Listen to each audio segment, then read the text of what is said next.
नमस्कार, आप सभी का स्वागत है। और इस समय भारत और पाकिस्तान के बीच जिस तरीके से एक आतंकवादी घटना होती है और उसके बाद भारत सरकार पाकिस्तान को तुरंत जवाब देती है और पाकिस्तान में घुसकर किस तरीके से आतंकी अड्डों को तबाह कर देती है, उन आतंकी अड्डों को ध्वस्त कर देती है। और उसके बाद जिस तरीके से भारत और पाकिस्तान के बीच 3 दिनों में जिस तरीके से युद्ध उस चरम स्थिति में पहुंच गया था कि किस तरीके से भारत और पाकिस्तान एक दूसरे के ऊपर अब मिसाइलें दागने में लग गया था। और दिल्ली हो या चाहे हरियाणा हो, चाहे देश के तमाम शहरों पर पाकिस्तान की तरफ से ड्रोन भेजे जा रहे थे। और दूसरी तरफ भारत ने पाकिस्तान के जितने भी एयरबेस थे, लगभग 11 बड़े एयरबेसों को ध्वस्त कर दिया था। और उसके बाद जिस तरीके से एक खबर आई कि भारत ने किस तरीके से प्रधानमंत्री नरेंद्र मोदी ने बताया कि पाकिस्तान के जो डीजीएमओ है उन्होंने गुहार लगाई भारत के डीजीएमओ से कि वो अब युद्ध रोक दे। और उसके बाद भारत ने विचार किया और भारत ने फिर इस पर विचार किया और पाकिस्तान से कहा कि वो दोबारा ऐसी हरकत मत करना। तो आखिर 3 दिनों में ऐसा क्या हो गया कि पाकिस्तान घुटनों के बल भारत के डीजीएमओ से गुहार लगाता है और बात करता है कि हम अब युद्ध नहीं करना चाहते, सीज फायर की बात की। और ये बात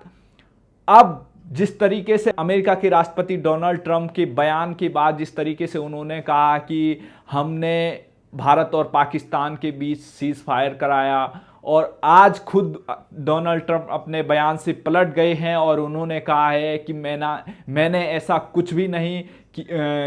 मैंने कोई सीज फायर नहीं किया, मैंने सिर्फ मदद का दोनों देशों के बीच मदद की, हेल्प की है। और इस बात से अब ये साफ इशारा है कि भारत और पाकिस्तान के बीच जो तनाव था, जिस तरीके से एक दूसरे पर अब न्यूक्लियर अटैक तक की बात आने वाली थी और भारत ने किस तरीके से पाकिस्तान के जो न्यूक्लियर अड्डे थे उस पर भी निशाना बनाने की बात अभी सामने आ रही है। जिस तरीके से आपने देखा होगा किस तरीके से यहाँ पर कांग्रेस पार्टी तमाम मुद्दे उठा रही है कि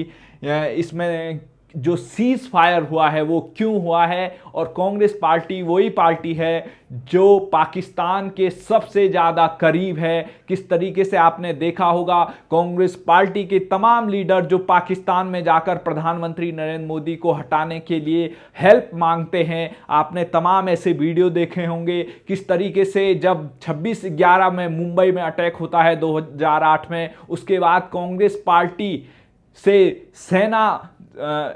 सेना के लोग, तमाम लोग कार्रवाई की बात करते हैं, लेकिन कांग्रेस की पार्टी, यूपीए की सरकार, तत्कालीन chairperson Sonia Gandhi, super PM और राहुल गांधी किस तरीके से उस समय सेना के हाथ बांध के रखती है और यहाँ पर भारत पर ही उसका ठीकरा फोड़ने का जिस तरीके से कांग्रेस के तमाम नेताओं ने 26/11 को आरएसएस की साजिश बताने तक की हिम्मत कर दी थी और पाकिस्तान को खुलेआम क्लीन चिट दी। आपने देखा होगा किस तरीके से कांग्रेस और चाइना के किस तरीके से जो एमओयू हुआ था, किस तरीके से उसमें क्या बातें थी, वो उस पर भी देश सवाल पूछता है। और तमाम जो ये सवाल देखिए आप किस तरीके से वही कांग्रेस पार्टी सवाल उठा रही है कि आज सीज फायर क्यों कर दिया गया है। तो इस पर देखिए किस तरीके से कह रहे हैं the prime minister should answer is trade the real reason behind the cease fire. तो कांग्रेस पार्टी जो अपने एक्स के अकाउंट से किस तरीके से प्रधानमंत्री नरेंद्र मोदी को निशाना बना रही है कि ये सीज फायर आखिर हुआ क्यों। ये वही कांग्रेस है जो पाकिस्तान के साथ अमन की आशा, तमाम अटैक होने के बावजूद, भारत में इतने बड़े बड़े आतंकी हमले होने के बावजूद, भारत के सैनिकों के सर काट के ले जाने की हिमाकत करने वाली पाकिस्तान और उसके आतंकियों का किस तरीके से भारत के प्रति, किस तरीके से कश्मीर में पाकिस्तान आतंकी भेजता था, किस तरीके से भारत के पार्लियामेंट में अटैक हो जाता है, किस तरीके से तमाम ऐसे पाकिस्तान के हाथ इसमें नजर आए जिस तरीके से भारत में अटैक किया। लेकिन उसके बाद भी कांग्रेस पार्टी ने पाकिस्तान को मुंह तोड़ जवाब देने की कोई हिमाकत नहीं की, कोई पाकिस्तान के सरकार को उससे सवाल नहीं पूछा, उसके आतंकियों के अड्डों को ध्वस्त करने के लिए कोई सेना को छूट नहीं दी। और आज वही कांग्रेस कह रही है कि पाकिस्तान ये सीज फायर क्यों हुआ। तो कांग्रेस पार्टी सिर्फ सवाल पूछ रही है, उसके पास जवाब कुछ नहीं है, क्योंकि उन्हें पता है कि भारत की सेना ने जिस तरीके से पाकिस्तान में घुसकर उसके आतंकी अड्डों को ध्वस्त किया है, उससे कांग्रेस पार्टी काफ़ी इस घटना से कांग्रेस पार्टी अपने आप को मतलब काफ़ी दुखी समझ रही है। क्योंकि कांग्रेस पार्टी को लग रहा है कि जिस तरीके से एक तमाम जो कांग्रेस पार्टी सोचती है कि पाकिस्तान का समर्थन करके उसको एक वर्ग विशेष का वोट मिल जाएगा या वो उसका समर्थन करेंगे तो उसको एक वर्ग विशेष का वोट मिल जाएगा, इसलिए वो ज़्यादातर पाकिस्तान के हमेशा बचाव में रहती है। लेकिन इस बार जिस तरीके से भारत ने पाकिस्तान में घुसकर उसके आतंकियों को ध्वस्त किया है, उसके अड्डों को ध्वस्त किया है, पाकिस्तान के सेना के एयरबेस को जिस तरीके से उड़ाया है, उससे कांग्रेस पार्टी में भी बौखलाहट है। और कांग्रेस पार्टी ये सवाल भी उठा रही है, कांग्रेस पार्टी तमाम ऐसे सवाल उठा रही है, जैसे कांग्रेस पार्टी ने कहा कि प्रधानमंत्री नरेंद्र मोदी ऑपरेशन सिंदूर को एक अपना पार्टी का एजेंडा बता रहे हैं, अब अपने पार्टी की सक्सेस बता रहे हैं। तो ये वही लोग हैं जो पाकिस्तान के आतंकी हमले होने के बावजूद भी पाकिस्तान पर कार्रवाई करने के लिए मंजूरी नहीं देते हैं सेना को। और आज वही लोग जब 3 दिन में भारत ने उसको घुटनों पे ला दिया तो ये लोग सवाल उठा रहे हैं कि सीज फायर क्यों किया। ये वही लोग थे जो पाकिस्तान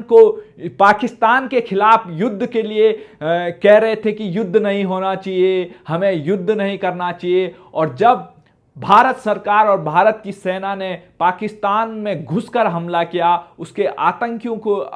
पूरी तरीके से मौत के घाट उतारा, तो ये अब जब भारत की सेना